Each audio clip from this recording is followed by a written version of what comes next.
Well, my friends, welcome back to Spot On with Link Lauren. Happy Monday. I hope you guys had a good weekend. I can't believe it's Monday again. Another week around the sun, slogging through the mud. But we are here to hopefully make it a little bit better. We had an incredible weekend. I just got back last night from Fort Worth. I was in Fort Worth with Megyn Kelly, Glenn Beck, Mark Halperin. This is part of the Megyn Kelly live tour, and I was so humbled and grateful to be included. I couldn't believe I was on stage with Megyn Kelly in my hometown. It was absolutely insane and just a once-in-a-lifetime opportunity, but I hear, there might be some more tours in the future. I feel like Megyn is enjoying herself. It was such a community environment. Everybody there that I met was like a mom, a dad, a grandma. Everybody was coming together, having a good time. Tons of young people who love this country came. They were wearing Charlie Kirk freedom shirts, which really warmed my heart to see. We had such an amazing time. I love meeting so many of you who came to the show. One thing about me, we can meet and within 30 seconds, we're best friends. Okay, we are best friends. I am not someone who is hard to talk to. So I love meeting everybody. I love seeing all of you. It was just a warm, happy environment. There was no drama, no negativity. I'm so grateful some of my family and my friends came, especially we had some flooding. There was some inclement weather off and on all weekend. The fact that thousands and thousands of people showed up to the show was just so incredible. I had the best time, and I'm just so humbled and grateful and feel like God and the universe, they're opening doors for me, and I'm just very, very grateful. I don't take it for granted for 1 second. And I'll also say this. I know I'm not your typical influencer, conservative podcaster, Republican, commentator, but I love that you guys welcome me with open arms because I love this country and I love common sense and I'm willing to fight for all of those things and fight for Western civilization. So I know sometimes I can push the envelope. I'll be a little cheeky, a little saucy, a little off color, but I love that you guys treat me like you're kind of fun, wild kid who also loves this country. So thank you for coming to the show. My most indelible memory, and I'll try not to get emotional. You guys get emotional here on Monday morning. When you're tired, you're a little more. But I have to tell you, I couldn't see much because of all the lights in the arena, but I could see the first few rows, and I think my mom was maybe on the 8th or 9th row.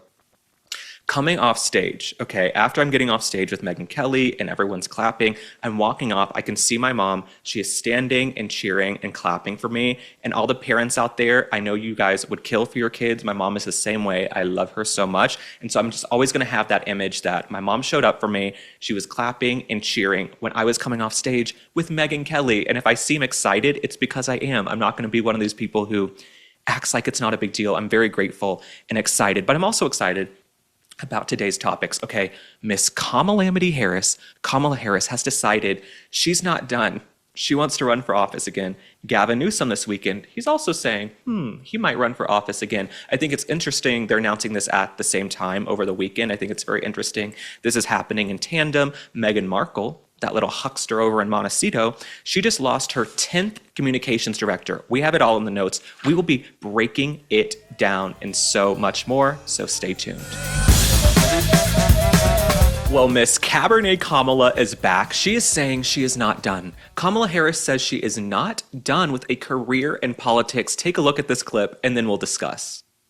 In terms then of what is next for you, you write very powerfully about the differences that many women have made to your life, whether that was your meeting with Angela Merkel or the experience of growing up with your extraordinary mother or the stories of your baby nieces, Amara and Leela. When are they going to see a woman in charge in the White House? In their lifetime, for sure. Could it be you? Possibly. Have you made a decision yet? No, I have not. But you say in your book, I'm not done. That is correct. I am not done. I have lived my entire career a life of service, and it's in my bones. Kamala Harris saying she is not done reminds me of that sorority girl who doesn't know it's time to go home. Like that sorority girl who's like, I'm not going home. I'm not drunk. And it's like, sweetie, you're blackout. We're going to put you in a cab, put you in an Uber, and send you on home back to your apartment. Okay, that's what Kamala Harris reminds me of right now. Kamala Harris, she's like that girl who doesn't know when it's time to leave the party. She still wants to stay until they turn the lights on at 4 a.m. That is Kamala Harris. But this also speaks to the delusion of Kamala Harris, because Kamala Harris, she blew $2 billion in 107 days. She blew $2 billion in 107 days. Now, from what I hear in San Francisco, she's normally a little bit better at blowing things, but she blew $2 billion and she still lost every single swing state and the popular vote. But the bar is so low for Democrats that Kamala Harris can be an utter calamity and still go out and give interviews and say, I'm not done. I think I'm going to run again. Any donor out there who opens their pocketbook, their checkbook, their wallet to Kamala Harris, you are the village idiot, okay? You are the village idiot if you give Kamala Harris $1 in 2028. But for me, I hope Kamala Harris runs.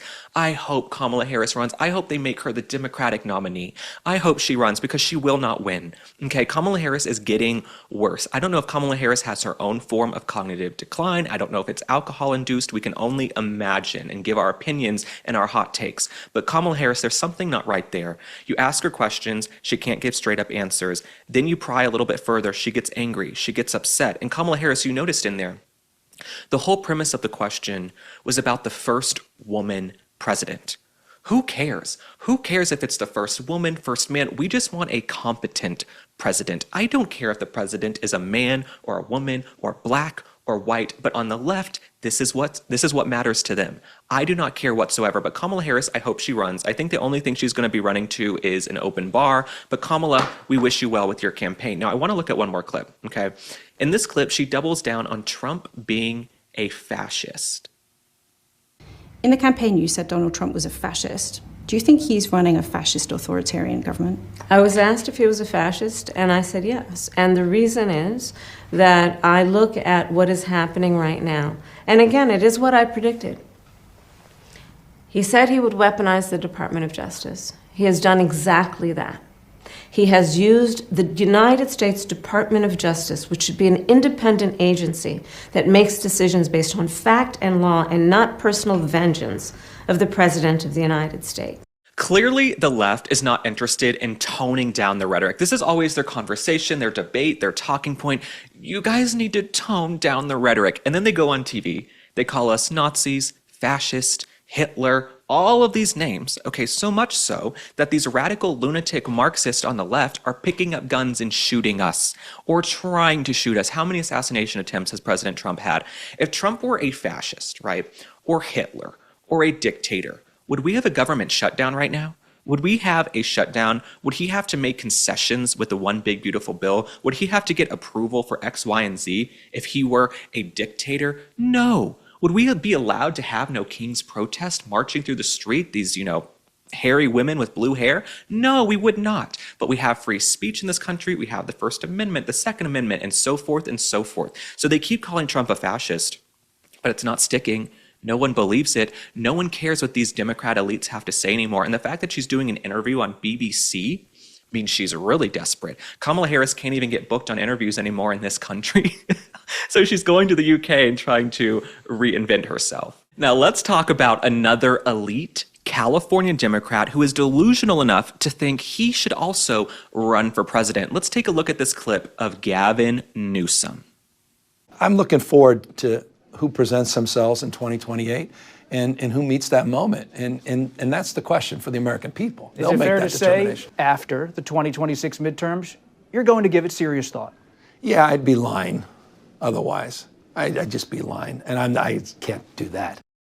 Is the sky blue? Is water wet? Of course Gavin Newsom wants to run for president. Everything he's doing shows us that he is very desperate and very thirsty to run for president. Okay, Gavin Newsom is so thirsty, he's like in the Sahara Desert looking for a Dasani water bottle. That is who Gavin Newsom is, okay? But Gavin Newsom, he doesn't care about the people of California. His eyes are on the White House, on Washington, D.C., and we see this with politicians all the time. These career politicians, they don't care about their own taxpayers, their own constituents. All they're thinking about is, how can I get to the next level? How can I get to Washington, D.C.? Because once they have that bug inside them, that little bee in their bonnet saying, run for president, they can't get it out. But Gavin Newsom, right? It's clear he doesn't care about Californians. He shut down the state. He told you guys in California to stay inside, don't be with your loved ones, don't get sunlight, sit around inside. What did he do? He went to French Laundry, a Michelin star restaurant, and had fancy wine and crumpets and scones and whatever they serve there. I don't know. It's not a restaurant I've ever been invited to. This is who Gavin Newsom is. Does Gavin Newsom clean up the streets of California for his own constituents? Absolutely not. But he cleans up the streets of California when foreign leaders come, like President Xi. So that's where Gavin Newsom's priorities are. Of course, Gavin Newsom is running for president. That is all he wants to do. But Gavin Newsom, he's also inventing this new persona, this new life story. He's doing revisionist history, sort of like Kamala Harris.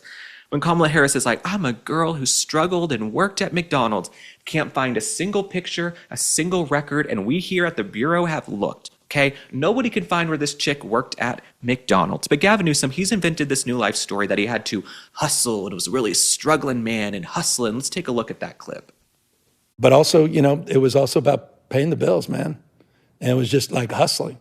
And so I was out there kind of raising myself, turning on the TV, started, just getting obsessed, sitting there with the Wonder Bread and 5 stacks of, it's like the White Stack 5 story. Come on. Kraft macaroni and cheese. Man, bro. Are you talking about me? Young YG. YG, man. Every day in the backyard, just bouncing the basketball, throwing the ball against the wall until the ball is just like fraying, man. Okay, the first thing that jumped out to me from that clip is that Gavin Newsom is sort of putting on a little bit of a new accent like Kamala Harris. He's like, yeah, man, I was a hustling man. He's like kind of this Jamaican guy. He's like, yeah, man, I was a hustling. I was a raising myself, man. Like, get this man. I'm here to tell you, Gavin Newsom was not raising himself. Okay, Gavin Newsom's father, we did some research, okay? His father was a California judge and a close financial advisor of the Getty family. Of course, the Getty Oil Company, one of America's richest families that had deep political ties. As far as I know, isn't Gavin Newsom's aunt Nancy Pelosi? He's somehow related to Nancy Pelosi as well. So for Gavin Newsom to act like he's some latchkey kid coming home, turning on the TV, heating up some ramen, raising himself, hustling, that's just such BS. But these Democrats can get away with their lies because Democratic media does not hold them accountable, right? If a Republican or an independent goes out there and says one little thing that might be off, oh, they're digging it up. They're interviewing their second and third cousin. They've got them on, Nightline. But Gavin Newsom can go out there and lie. We actually have a picture of Gavin Newsom. Gavin Newsom does not look like a kid who was struggling in high school. He looks like a swishy theater kid with his little scarf, and he's reading the newspaper. He's probably, captain of the football team or quarterback of the team. That's who Gavin Newsom is. This does not look like a guy who is struggling. Okay, it looks like his family also had a big budget for hair gel and scarves and fashion and clothes and doing little photo shoots. So for Gavin Newsom to do revisionist history and act like he's this kid who is coming home struggling and, counting coins like Oliver Twist, sorry, Gavin Newsom, I call BS. I call a flag on the play, and I've learned that's a sports term. So Gavin Newsom, you can keep running with these lies. We have one last clip, all right? Gavin Newsom talks about how being anti-woke is actually just anti-black. They're rewriting history, censoring historical facts. It's a unbelievable moment. All this anti-woke stuff is just anti-black. Period, full stop. Listen up, Gavin Newsom, okay, you little shyster, you little huckster. Being anti-woke, okay, it's really not that much to do with race whatsoever. It has nothing to do with being anti-black, okay? You're so full of hot air. It's just such a joke, Gavin Newsom. For us, anti-woke, we don't want men and women's sports, okay? We don't want kids injected with hormones and trans before they're old enough to drive, before they're old enough to vote, to drink, okay, when their frontal lobes are connecting. We don't want kids in California taught about 5,000 different genders, okay, before they know their ABCs and 1, 2, 3s. That's all we want. Okay, we don't want our streets shut down because delusional No Kings protesters have been told by MSNBC that we have some fascist dictator in the White House. That's what we want. Okay, Gavin Newsom, we want common sense. So for you to say that anti-woke is about being anti-black has nothing to do with being anti-black. Okay, the woke movement to me really kicked off a few years ago with all of the LGBTQ crap that was shoved down our throats. And I say that as a gay man, shoved down our throats. It was like all of these people, they fought for years and years and decades to get gay marriage. They got gay marriage. And what did they do? They had to find new things to play the victim card over. And so that's what they've done now with the trans movement and the trans agenda that's being pushed onto kids. Gavin Newsom, he will not defend women's sports in his own state. In fact, Gavin Newsom is fighting with the DOJ right now. Pam Bondi, California, is fighting to keep boys and girls sports. Why should little girls have to compete against men? Why should little girls have to share locker rooms with men? That is inappropriate. It's disgusting. And you as a father, Gavin Newsom, what kind of father, okay, who has a daughter and a wife, what kind of man thinks it's okay to have boys in girls' sports, to have men in women's locker rooms? So that's what being anti-woke is about. We're sick of the woke crap. And you even have folks like Bill Maher, who I don't agree with on everything, right? Bill Maher, he lives in California. He's an old school California Democrat liberal, okay? But Bill Maher, he's against all of this crap too. So Gavin Newsom, you're in the minority here, okay? You want to keep all this woke in schools and all this indoctrination. You are in the minority, but it shows. It shows how you don't have your finger on the pulse because you live in this Democratic elite bubble where facts really don't matter all that much. You don't have to sort of encounter everyday working class Americans. Gavin Newsom's not in Pennsylvania. He's not in Michigan, Minnesota, Wisconsin, Arizona. He's in California, okay, going to wine dinners and wine caves and fancy dinners and hanging out in his mansion with full security, and his wife goes shopping all the time, allegedly. So that's who Gavin Newsom is. Of course, he doesn't understand the plight of working class Americans and why they gravitated toward Trump, why they felt betrayed by the Obamas of the world and the Hillary Clintons of the world and the Bill Clintons of the world, and why they shifted to the right. If Gavin Newsom doesn't understand that, he's not a smart political operator, and I really don't think he is. I don't think Gavin Newsom's that smart. I think Gavin Newsom is really struggling. I think if you press Gavin Newsom, he starts to sweat. He does the hands. He does more hand movements than I do. So Gavin Newsom, he's another one that I hope runs in 2028. But like Kamala Harris, I will say this.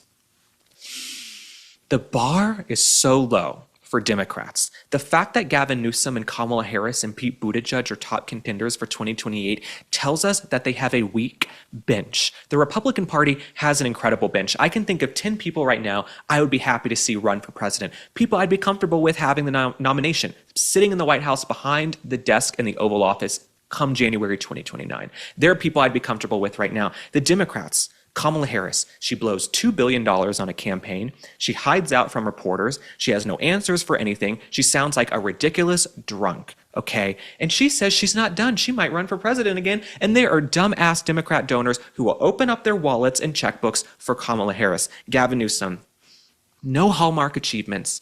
Gavin Newsom, no Hallmark achievement. Shuts down his state. Okay, shuts down his state and goes to French Laundry, Michelin star restaurants and has fancy meals. Okay, people are overtaking freeways and protesters are burning cars. Where was he again? At a Napa Valley fundraiser sipping on wine? Gavin Newsom doesn't know his priorities. Gavin Newsom doesn't know his ass from his elbow. So for Gavin Newsom to be such a horrific governor, to build bridges to nowhere, to run a deficit of tens of billions of dollars, for him to even say, I think I might run for president, shows you how delusional these Democrats are and how there's a double standard, okay? The bar is so much higher for Republicans running for office. Look at J.D. Vance, right? He's a Marine. He served this country honorably. He's smart as a whip. I would pay to see J.D. Vance debate Kamala Harris or Gavin Newsom or Pete Buttigieg. Okay, you can look at Marco Rubio. Look at Marco Rubio's accomplishments, right? Look at everything he's done as Secretary of State in less than a year. Look at the bench the Republicans have and look at those Democrats. So good luck, Kamala Harris. Good luck, Gavin Newsom. But the story is, okay, Democrats continue to fail upward with no repercussions. Republicans have to be able to run on merit. And the fact that Kamala Harris and Gavin Newsom think they have a prayer shows you that they're high on their own supply and delusional. Well, she might have a new wig, but she's got the same old line of BS. Karine Jean-Pierre, Miss Binder, Miss Jean Valjean-Pierre, the former White House press secretary who had no answers for anything, she's still making the rounds promoting her new book, right? And she was asked if she had any regrets. And what did she do? She immediately fell back on the race and sexuality card. Let's take a look. I woke up every day very proud to be the White House press secretary. I woke up every day as a Black woman who is queer, no one had ever seen someone like me at that podium standing behind that lectern. It was an honor and a privilege to have that job. I love how she's asked all the time, are you a straight up liar? How could you not see with your eyes and ears that Joe Biden was in decline? Okay, the Mars rover could see the guy was in decline, and she's like, I'm a black lesbian. That doesn't absolve you, sweetheart. And I'm sick of the identity politics, and I'm sick of the crap, okay? I say this as a gay man with common sense, a normal gay, as JD Vance would say. I'm sick of all the BS, okay? If I get pulled over for a speeding ticket and the sheriff comes up and I roll down my window and I give him the license and the registration, and he says, you were going 80 and 35. Am I going to turn to him and say, I'm a gay white boy influencer? No, you can't fall back on the race and the gender and the sexuality, Karine Jean-Pierre. We don't give a shit, okay? We care about merit. Excuse my French if my mom's Bible study is watching, okay? We care about merit, the content of your character, what you can do, your track record, what you bring to the table. Karine Jean-Pierre, for you to answer a question time and time again, because this is your MO, Kamala Harris does it all the time. These folks on the left, they always do this. I am a black woman. I am a woman of color, LGBTQIA R2D2. No one cares.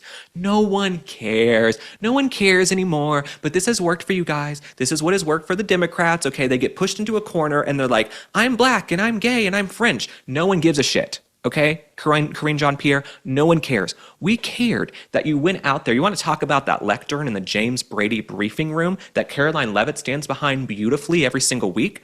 You went out there, Karine Jean-Pierre, and you said, Joe Biden is sharp and quick. He's running circles around me. I can't keep up with him. If that was the case, you really need a medical exam. Okay, I think you need to go to Walter Reed and get a medical exam, Karine Jean-Pierre. Get that little noggin checked, because something's broken inside of you. But I'm so sick. I am so sick of these folks on the left thinking that identity politics is going to work in 2025. It is not, sweetheart. Okay, so put that in your pipe and smoke it. And I, like a lot of folks on the right, like a lot of independents, like you guys watching this in the comments right now, I judge people off of merit. I don't care, man, woman, gay, straight, bi, Asian, Hispanic, black, whatever, Native American, Indian. I judge everybody the same off of how you treat me, on what you bring to the table, and what you can do, Karine Jean-Pierre. So for you to constantly fall back on, I'm a black gay woman, don't hurt me, shut the hell up. And you've done this last week too. Let's take a look at that clip. As a black woman, as a person who's also LGBTQ, I feel as if those communities that I am part of largely get taken for granted. Taken for granted? You, like Kamala Harris, were probably chosen because of your gender and your skin color. Okay, back in 2020, Joe Biden was like, we need a black woman as vice president. They looked at Val Demings, they looked at Kamala Harris, they looked at a few others. They chose Kamala Harris because you know what? She's pretty, she'll work, she's from California. They choose Kamala Harris. So you have really benefited from affirmative action, from DEI, and I say this with no remorse. You are a DEI hire, because if you were a Republican press secretary, Karine Jean-Pierre, you would have been fired in a minute. Okay, if Caroline Leavitt went up there to the podium, if former Republican White House press secretaries went up there and they had no answers for anything, you guys would be calling for their resignation. You would be calling for their resignation every single day. There would be like a coup of the press corps. But Karine Jean-Pierre, you get to fail upward, you get to lie, and I'm sick of the identity politics. No one cares. No one cares about your skin color. They don't care who you sleep with. They don't care about all of that crap and all those boxes you want to check. That is not going to work anymore. And I'm going to continue having my foot on all of your necks, okay, calling you on it. Because as a gay man myself, people try to pull this crap with me from the left. You're gay. How can you say that? You're gay. Da, da, da, da, da.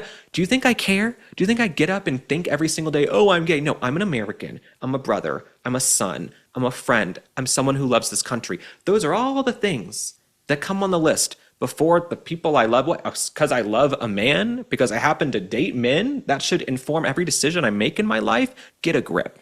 Get a frickin' grip, Karine Jean-Pierre. But we wish you well with the new wig and the new career and the new book.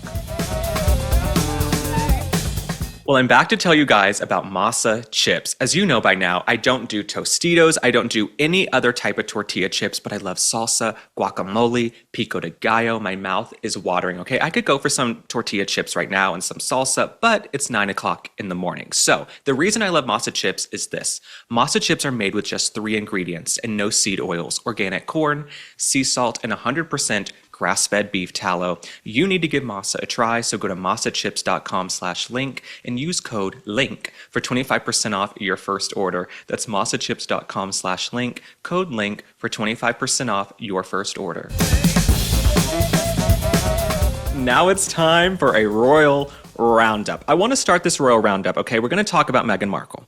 But yesterday I was on a flight, okay? I was on a flight and the flight attendant leaned over. I won't say her name, okay? Out of respect, I won't say her name. The flight attendant leaned over and she said, "Do you make videos about Meghan Markle? Do you ever talk about Meghan Markle?" I said, "Yes, I do." And we had a full moment where we decided we both can't stand her. Okay, that little huckster over in Montecito, we cannot stand Meghan Markle. So later on in the flight, I went up to the galley and hung out with her. We were having a great time. So shout out to this amazing flight attendant. You never know when you're going to run into someone who disdains and despises Meghan Markle as much as you at 30,000 feet. At 30,000 feet, you might find someone who doesn't like Meghan Markle, because we all have common sense and we can all see this woman for who she is, and that is a fraud. Well, apparently Meghan Markle, her business is in trouble. Meghan Markle has lost her 10th publicist in just 5 years, and this publicist only worked for her for 3 months. So the publicist, her name is Emily Robinson. She was the director of communications. She joined the team in May.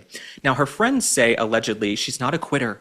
Things must have been pretty horrible, and she left the job of her own accord. I will tell you why Meghan Markle cannot keep her staff, and it's because she is a bully. We've heard about it for years. We were told, don't talk about it, okay? It's racist, it's sexist to call her a bully. No, it's a fact. When she was in the royal family, there were tons of rumors and stories about the way she would treat palace staff. They tried to quell those rumors. They tried to squash those stories, but we could all tell. And we saw the way Meghan Markle treated her own in-laws when she left the royal family. She went on Oprah.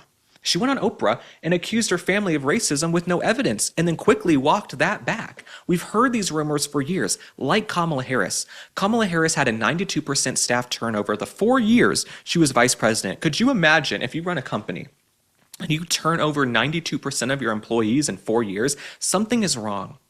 Something is deeply, deeply wrong. Okay, you are probably a calamity to work for. You're probably a nightmare, and that's who Meghan Markle is. Meghan Markle also has no executive skills. Meghan Markle wants to couch herself as this woman entrepreneur who knows how to run a business. She's this female founder. She calls herself, Confessions of a Female Founder. Meghan Markle wants us to believe she knows exactly what she's doing. She has her eye on the prize and she knows how to get it done. If you were good at running a business, Meghan Markle, you wouldn't have lost your 10th publicist in 5 years. This is a big, big problem. And when I was in Los Angeles recently, I went to lunch with some people and they knew everyone in the industry. They knew several people who had worked with Meghan Markle and Prince Harry and had been involved with them, and they all went running and screaming for the hills. I think also the problem with Meghan Markle is she's so scattered to me. She's so frenetic and just jumpy. She jumps from one thing to the next. It's hard when you're in a communications job to work with someone like that, because they'll give you a directive. Hey, we're going to come out with this product. We're going to do this. We're going to do jams and jellies. You run with it. They do one drop. Meghan Markle's decided, maybe I'll go into fashion. I don't want to restock the jams and jellies till 2026. So if you're a communications person, you're an employee, you're kind of having whiplash trying to please the principal that you work for. But then the principal is so scattered, she's expecting you to jump when she says jump. Okay, and I couldn't imagine. I don't know if Meghan Markle has offices. I think they use their big, McMansion in Montecito as the office. I couldn't imagine being in that house. I see why Harry allegedly does psychedelics all the time, because he has to deal with her. But it's no surprise to me why Meghan Markle can't keep her staff. She's a horrible woman. She mistreats people, and we've all known it for years. We've known it for about 10 years. We were just told not to talk about it because you're racist. You're racist and you're sexist if you say a woman is hard to work for. If you say a woman's being a bitch, she might be sexist. No. She might just be a bitch, okay? This whole narrative that we can't judge her because she's a woman or she's a woman of color, I've had it. Meghan Markle, you know what? You're a terrible boss, and there's a reason you can't keep your staff. I think also maybe part of the problem is Meghan Markle seems like a cheap Celebrities are often very cheap. Same with politics. Politicians can be very cheap. She probably doesn't pay these people enough to put them through the type of misery she puts them through. So they're going to go and find other jobs, okay? Especially if they live in California and they've got a lot of rent and a lot of bills to pay.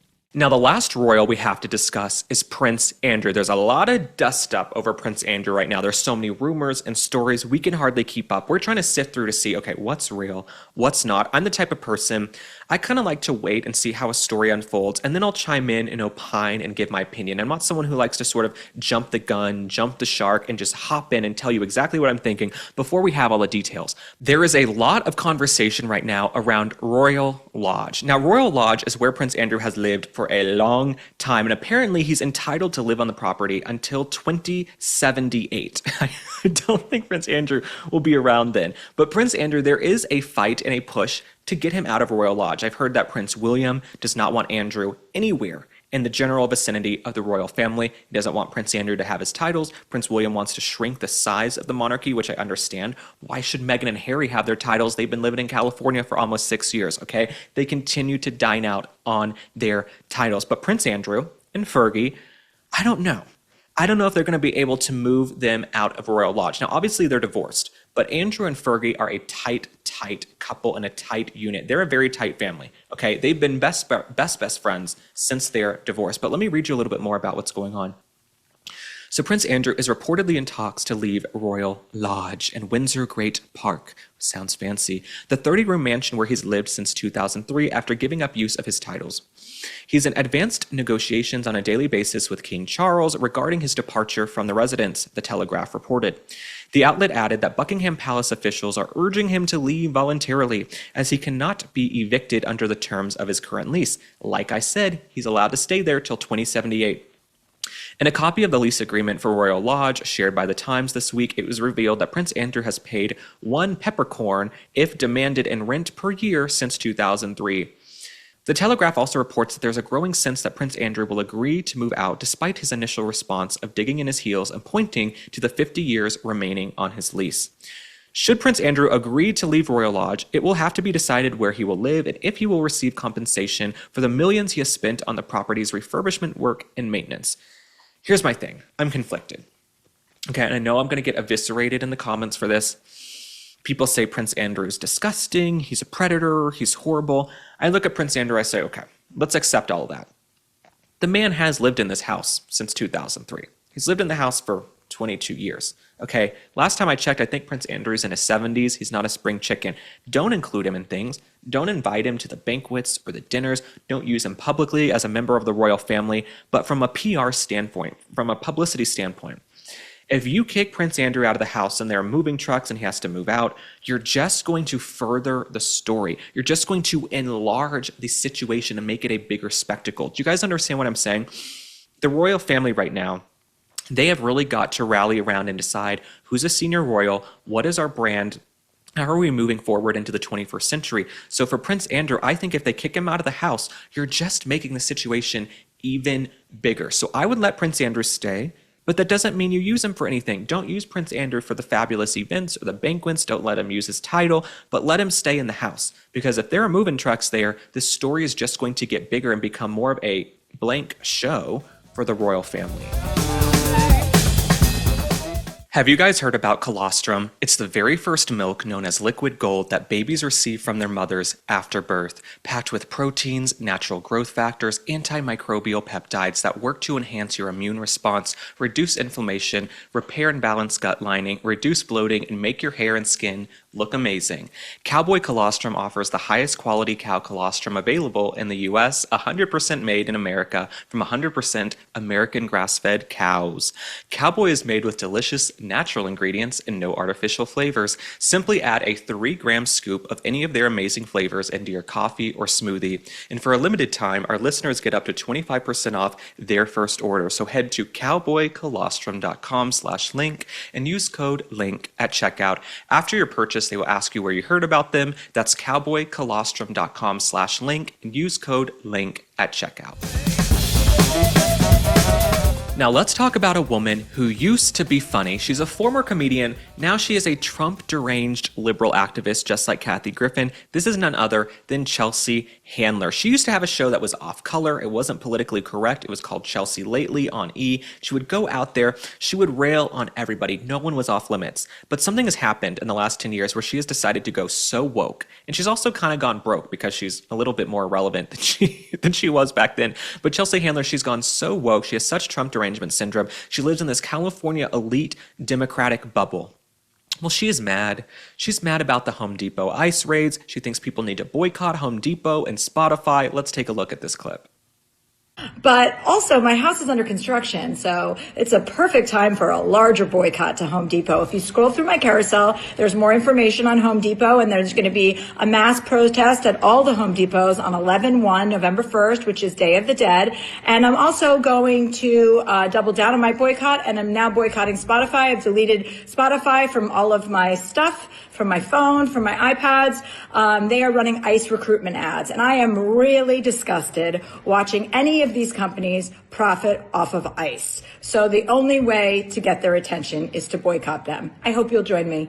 So what I find so hypocritical about this, if you guys remember, some of you who used to watch Chelsea lately and used to watch all of her shows and social media years ago, so much of Chelsea Handler's shtick was about the Mexicans who worked for her, her gardeners. She had Chewy, who was this little Mexican sidekick on her show. She had sort of a show where you would see her housekeeper. It was all a thing where she had this Mexican staff, right? And she needed them to come across the border so they could work for her. It's interesting now. She's sort of dining out on the fact that people don't remember that people don't know that they're not going to piece that together. So for Chelsea Handler to go all, namaste, kumbaya, United Nations, it's just a bunch of BS. It's a bunch of BS. The only reason Chelsea Handler doesn't want illegals deported is because she needs people to work for her. That's the truth. The reason Chelsea Handler and all of her liberal rich friends in Bel Air are stressed about the ICE raids, they need people to come and work for them for pretty cheap, I would imagine. That's who Chelsea Handler is. So she's only upset because it's hurting her where she is at this point. She's scared that she's going to lose her gardener, her staff, her maid, her housekeeper. That's what she's worried about. And she used to make jokes about all of those people, right? It's not me being racist here. It's Chelsea. If you go back and look at her shows and look at her clips, her whole shtick was about the Mexicans who worked for her, okay? And drinking and tequila and Chewy, the little nugget she would call him, her sidekick on the show, sort of like Jimmy Kimmel. He has Guillermo. So all of these people, they love to virtue signal. They virtue signal all day long.